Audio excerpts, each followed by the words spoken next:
For Calvin Hunt, art has always been about family and community. And here on the edge of Queen Charlotte Strait, in the Kwakiutl village of Fort Rupert, there's a pole for his uncle, a painted entrance for the school, house posts for the community center, memorial poles for his parents, and every piece tells a story.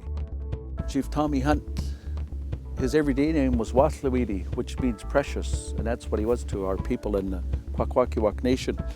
And he's facing down the straits, and this is where he fished all his life. He was born here in this village. And this other pole here is my mother's, and because she comes from the West Coast, she's wearing a Newchannel hat that really says where she's from, that hat. His parents took him to a potlatch as a child. That ignited his passion for his culture. Ever since I can remember, seeing these great masks being danced, and some of the dancers were just incredible. And I thought, wow, that would be a cool thing to learn how to do, is carve. His work reflects a Kwakiutl potlatching tradition that persisted even when it was banned.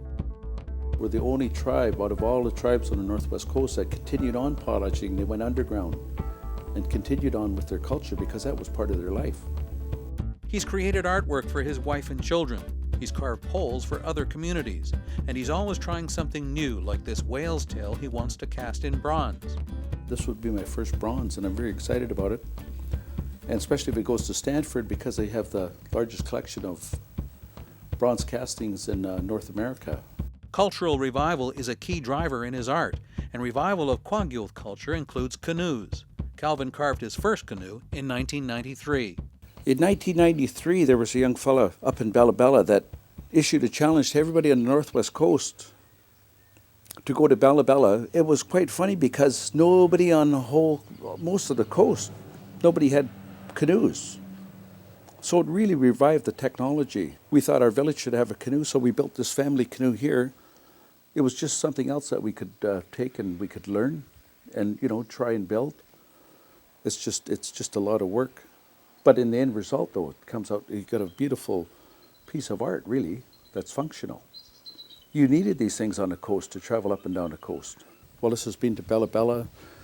They went to Victoria for the Indigenous Games and the Commonwealth Games.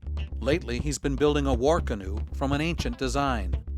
It was built for speed, and this is a 40-foot canoe. It's actually 2/3 the size it should be. It could be actually 60 feet and would carry 20 men. All we had was a 40-foot log. It would have been nice to actually build a 60-foot canoe.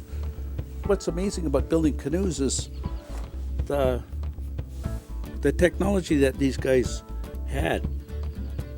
What's nice about this canoe too is we're actually going to hopefully get to use it to carry the Olympic torch when it arrives here in 2010 on February the 2nd.